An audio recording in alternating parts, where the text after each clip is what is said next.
At the close of tonight's first reading session, an artist inside of the Conservatory of Flowers bolted outside into the park, crying, "Someone bought one of my prints. Someone bought one of my prints. I can't believe it." Well, I happened to be standing beside this lady at the time, half pretending to smoke a cigarette. Something I often do when I don't have anything to say to people, thereby trading down one form of melees for another.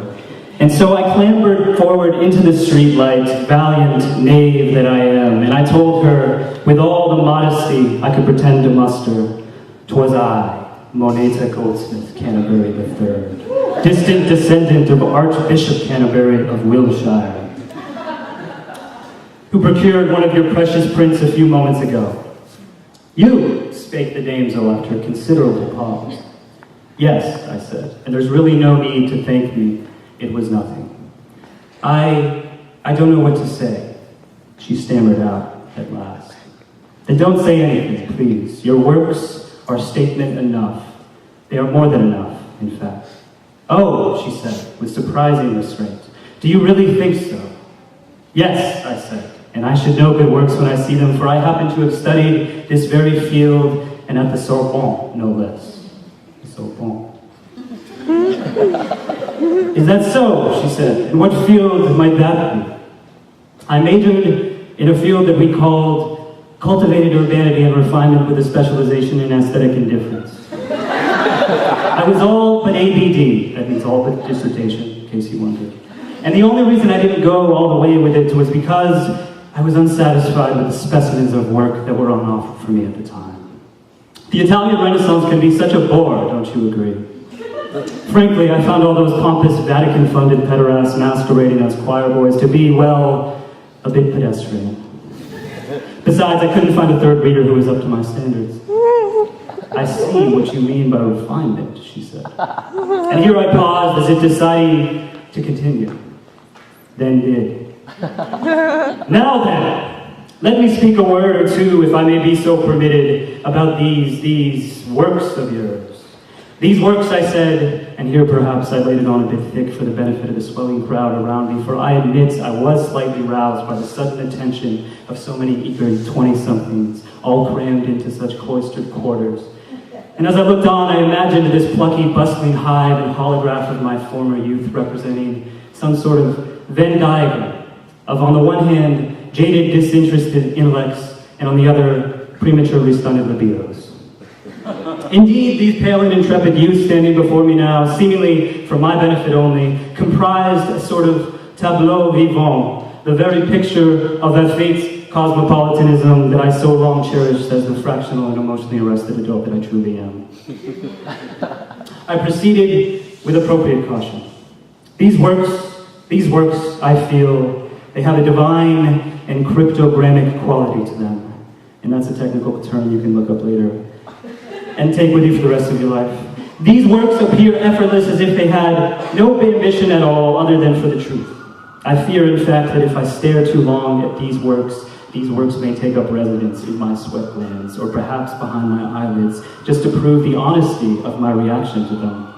And these works, I feel, as I look at them closer now, young lady, they are enough to make the walls appear naked without them. They are enough to make all our twilights raw and our diets suddenly sugarless by contrast. Contained in your canvases is a sort of, je ne sais quoi, a sort of dank wisdom and a certain underlying pie crust, as Shakespeare said, that is nutritious enough to be swallowed down whole and then coughed up later on, and still, I feel, their profoundest mysteries would remain intact. I think I can speak for all of us when I say that looking at these works, the faces of the masses are going to sag like a tenement in their presence, overwhelmed by their immense grandeur and their secret horrors. No, please don't interrupt. Let me finish, because I'd like to declare that these works are enough to cure all the major ailments and minor irritations of our humdrum lives, the disease, the greed, the evil, the unspoken scum and brilliance of our generation's great unrealized yawn. Yes, that's our generation, your generation, and mine. Let's not go mistaking pigeons for parrots. Please, please, let me finish. I am not exaggerating when I say that your art makes me want to move to Morocco this very instant and raise bantam chickens. They make me want to write a best-selling novel so that I might earn enough money to buy up the rest of your vast, prodigious oeuvre. And oeuvre is such a pleasant word to say out loud. Where was I? I want to buy these works and then I want to spray these works with the stuff that they use in the military on their finest steel and their ships, so I can stash them away into the declivity of a mountain someplace for preservation, for posterity, for the kids. Yes, these works, they are the yacht above the rooftop that the birds have been waiting for with bated bird breath. These works are perhaps their final permission to migrate onward, to live onward, to tweet, to chirp, to warble onward, to live a new day. That is no accidental metaphor either, mademoiselle, for these works I feel are the very swelter of ascent. The embodiment of the future is pregnant everywhere in their presence. And let me tell you, young lady, from where I am now standing, that future indeed looks bright, untainted, and pure as snow falling in an ancient temple. And I'll tell you another thing, one more, my nubile, well-intentioned young friend with questionable morals. In my humble, albeit fairly expert and specialized opinion, these works are what might happen, let's say, if the mustachioed ghost of Salvador Dali came back to life, only to beat up Tim Burton with a block of clay, throwing his limp body down the escalator of a suburban shopping center. Yes, they give me the impression of what might happen if you had extracted rare specimens from that spectral encounter and then placed them at last into their proper context with your great care and precision. And mon frere, mademoiselle, I'd like to tell you one more thing. A question occurs to me now that I had never considered before. Have you ever by chance had an opportunity to observe a cricket slide along the sewers beneath the glimmering streetlights of this city at dusk? No, you haven't. Well, these works, they have that quality to them. Their slender poetry is the more dangerous for being unsuspected. They provide the unforeseen sensation of dancing atop a mountain with a caravan of Bavarian monks as if in a dream. You know, when the hour of sunrise endows the sky with pomp and circumstance in a way that allows those mystics, these Bavarian monks, you see, with their holy butter and their chanting beads, to discover new shades of the color orange in one another's faces, and to appreciate their friends just a little bit more from that point forward. This is, in a word, what your works accomplish for me. The tangerine hue of the sky that is usually only achieved with the aid of psychedelic drugs or too much caffeine or CGI or I don't know what I meant to say here because I no longer recall how I began this sentence, but I shall set that straight right after I blow my nose. Well, yes, right. Now then. Young lady, I hope that you understand me. I mean all this as a compliment. You see, I am very fond of mountains and of monks and bantam chickens and even CGI. Anyone who evokes all of these things for me at the very same time deserves all of the blessings and accolades that I have been so scrupulously and technically trained to shower down upon them. And it was just then, my friends, at that very moment, that the most perfect thing happened. The artist, after another terrifying pause, said to me at last, I don't understand a word of what you just said. For me, these works are absolute and incomprehensible nonsense. They're simply my anxiety burned out onto the canvas with the embers of a cigarette, and that is all.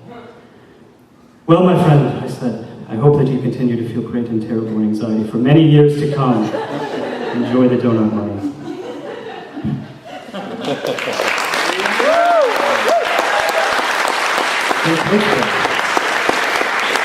All right, now for something completely different, thank God.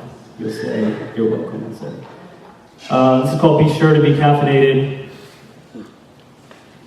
My soon-to-be ex-girlfriend sent me a picture of her coffee the other day.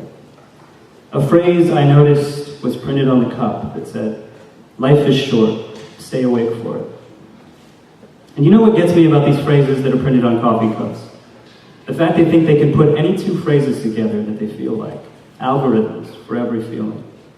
Life is sad, you might as well have fun. Life is fun, be sure to be caffeinated. Like I said, algorithms for what they feel like. Then they ship them out to hundreds of thousands of people, algorithms also, and all of them are grammatically correct, the people and the phrases, but that doesn't make it all right. So when I drive to my ex-girlfriend, my soon-to-be ex-girlfriend to the airport, it is as though the world were in a balance and all of the apparatuses and processing mechanisms of my perception were in suspension. You would never notice by looking at me. I begin to construct phrases in my head according to a private algorithm. Children are small. You should overpower them. Cancer is real. You might as well crush pigeons. I am a connoisseur of despair. You mustn't belong to me. When I drive my soon-to-be ex-girlfriend to the airport, we pass a billboard for internet dating that says, "Life is short, get compatible." I feel lucky that her head is down, digging for something in her purse. And 3 things occur to me about this phrase that I do not share. 1. Enumerators of new words and phrases are people who suffer from emotional/intellectual sterility. 2.